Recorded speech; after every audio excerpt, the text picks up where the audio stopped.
ውድ ተመልካች አድማጮቻችን እንደምን ከርማችኋል? በዛሬው ኳስ ዓለም ፕሮግራም ለብራዚል ብሔራዊ ቡድንና ለአርሰናል በተከላካይ መስመር የሚጫወተውን የጋብሪኤል ዶስ ሳንቶስ ማጋሌስ አጭር የእግር ኳስ ታሪክ ይዘንላችሁ ቀርበናል። እንደምትደሰቱበት እናምናለን። ለብራዚል ብሔራዊ ቡድንና ለአርሰናል ክለብ የሚጫወተው ጋብሪኤል ማን ነው? በሙሉ ስሙ ጋብሪኤል ዶስ ሳንቶስ ማጋሌስ ተብሎ የሚጠራው የተወለደው ዲሴምበር 19 ቀን 1997 ሲሆን ስሙን በተለምዶ በአጭሩ ሲጠራ ጋብሪኤል ይባላል።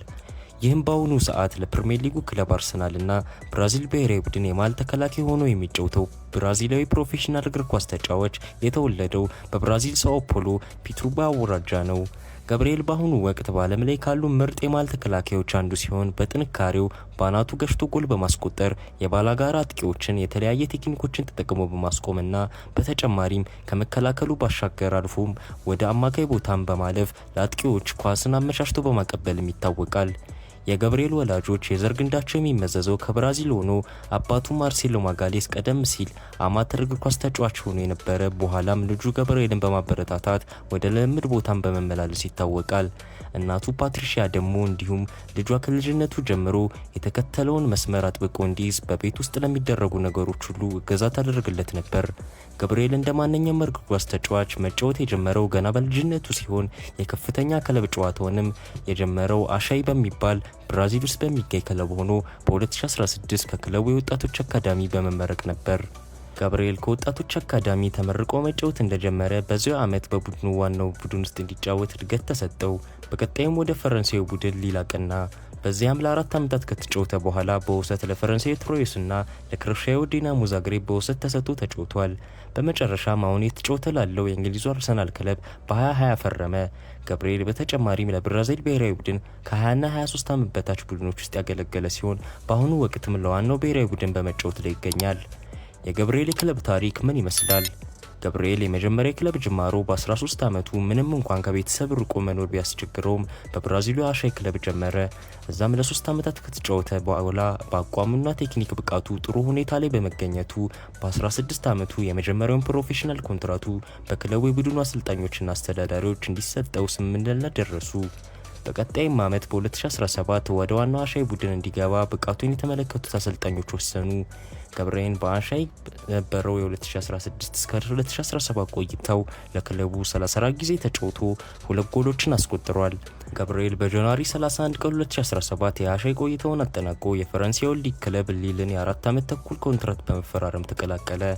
ከፊርማውም በኋላ ጋብሪኤል በሁለተኛው የሊል ቡድን ውስጥ ተመድቦ ብዙ ጨዋታዎችን ከተጫወተ በኋላ ለፈረንሳዩ ሊግ 1 ቡድን ትሮይስ እና ለክሮሺያው ዲናሞ ዛግሬብ በውሰት ተሰጥቶ ተጫውቷል። በመቀጠልም ወደ ሊል በመመለስ ለዋናው ቡድን የመጀመሪያ ጨዋታውን በፌብሩዋሪ 10 2019 ከዲናሞ ጋር ተጫውቶ 2-0 ሲያሸንፉ የመጀመሪያ ጨዋታውን አደረገ። በውድድር ዘመኑም ጋብሪኤል 14 ጨዋታዎችን ለሊል ያደረገ ሲሆን የመጀመሪያ ጎሉንም ቡድኑ በኤፕሪል 14 2019 ፓሪስ ጀርመንን 5-1 ባሸነፈበት ወቅት አስቆጥሯል። በቀጣዩ የውድድር ዘመን ጋብሪኤል በቡድኑ በመሃል ተከላካይነት የመጀመሪያው አሰላለፍ ረድፍ ውስጥ አዘውትሮ መሰለፍ ጀመረ። በቻምፒየንስ ሊግም ቡድኑ በተሳተፈባቸው የምድብ 6 ጨዋታዎች በመጀመሪያው ረድፍ ውስጥ ተሰልፎ የመጫወት እድል አግኝቶ ነበር። በቀጣይም ጋብሪኤል በአሰልጣኞቹ አስተማማኝ ተጫዋች መሆኑን ስለታመነበት በጃንዋሪ 31 2020 ከሊል ጋር ያለውን ውል እስከ 2023 እንዲያራዝም ተወሰነ። ይሁን እንጂ የተጫዋቹ ብቃት የተመለከቱት በርካታ ክለቦች ስለነበሩ ከኮንትራቱ መራዘም በኋላም ብዙም ሳይቆይ ጋብሪኤል ለእንግሊዙ አርሰናል በሴፕቴምበር 2020 ለረጅም ጊዜ ኮንትራት መፈራረሙ ይፋ ሆነ። የኮንትራቱም ዋጋ 27 ሚሊዮን ፓውንድ እንደነበር ይነገራል። በሴፕቴምበር 12 2020 የውድድር ዘመን የመክፈቻ ቀን ጋብሪኤል አርሰናል የመጀመሪያ ጨዋታውን አድርጎ ቡድኑ ፉልሃምን 3-0 ሲያሸንፍ እሱም ሁለተኛውን ጎል አስቆጥሮ የክለቡ ጅማሮን የተሳካ እንዲሆን አደረገ። በሳምንቱ በተደረገ ጨዋታ አርሰናል ዌስትሃም ዩናይትድን 2-1 ባሸነፈበት ጨዋታ ጋብሪኤል ያሳየውን የቀድሞ ከፉልሃም ጋር የነበረውን ብቃት ተከትሎ ሴፕቴምበር ወር የአርሰናል ምርጥ ተጫዋች ሆኖ ተመረጠ። በድጋሚም በኦክቶበር ወደ አርሰናል ካደረጋቸው 6 ጨዋታዎች ውስጥ በ5ቱ ባሳየው ብቃት የወሩ ምርጥ የአርሰናል ተጫዋች ተብሎ ተመረጠ። በዚሁም ተከታታይ ብቃቱ የአርሰናሉ አሰልጣኝ ሚኬል አርቴታ ስለ ጋብሪኤል ገና በክለቡ ጅማሮ ወቅት ላይ ገናና በመሆኑ አድናቆታቸውን ገልጸው ተናገሩ። የ2020 መገባደጃ ላይ አርሰናል ደካማ አቋም ቢይዝም ገብርኤል ግን በግሉ አርሰናል ከማንቸስተር ዩናይትድ እና ከሊድስ ዩናይትድ ጋር ባደረገው የኖቬምበር ወር ጨዋታ ባሳየው ብቃት ሶስተኛ የወር ኮከብነቱን ተቀዳጀ።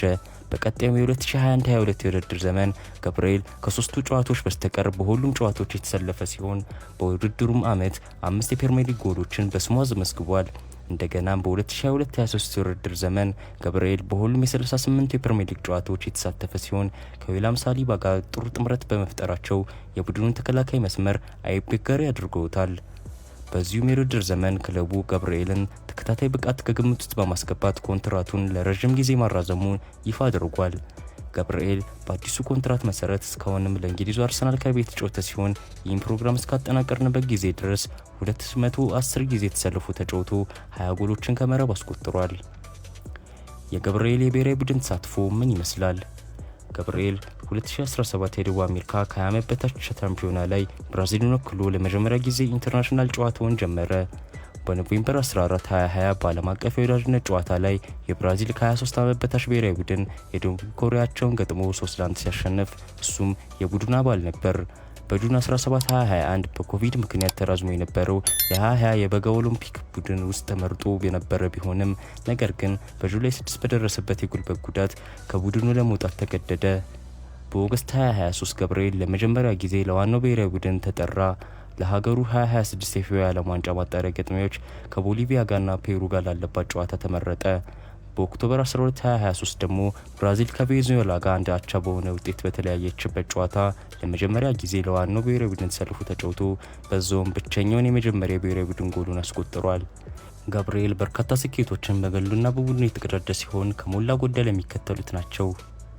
የአርሰናል የሴፕቴምበር፣ ኦክቶበር እና ዲሴምበር 2020 ምርጥ ተጫዋች ነበር። የአርሰናል የ2023 የኤፍኤ ኮሚኒቲ ሺልድ ዋንጫ እንዲያነሳ የበኩሉን ተወጥቷል። ዲናሞ ዛግሬብ በ2017-18 የውድድር ዘመን የሊጉን ዋንጫ ሲያነሳ የቡድኑ አባል ነበር። የ2023-24 የእንግሊዝ ፕሪሚየር ሊግ ውድድር ዘመን ከተመረጡት ምርጥ ተከላካዮች ውስጥ አንዱ ገብርኤል ነበር። ውድ ተመልካች አድማጮቻችን የታዋቂውን ገብርኤል ለብራዚል ብሔራዊ ቡድንና ለአርሰናል ክለብ በተከላካይ መስመር የሚጫወተውን አጭር ኳስ ታሪክ ዳሰስንበት የኳስ ዓለም ፕሮግራም በዚሁ እያጠናቀቅን ለፕሮግራማችን አዲስ የሆናችሁ ቀጣዮቹ ዝግጅቶቻችን በቅድሚያ እንዲደርሳችሁ ሰብስክራይብ እንድታደርጉ በአክብሮት እየጠየቅን የፕሮግራማችን ቋሚ አድማጭ ተመልካቾቻችን ደግሞ ሼርና ኮሜንት በማድረግ እንደ ሁልጊዜው ለዝግጅቶቻችን ድጋፋችሁን እንድትለግሱን በመጠየቅ የዕለቱን ዝግጅቶቻችንን መልካሙን በመመኘት አበቃን። እስከ ሳምንት ቸርን ሰንብት።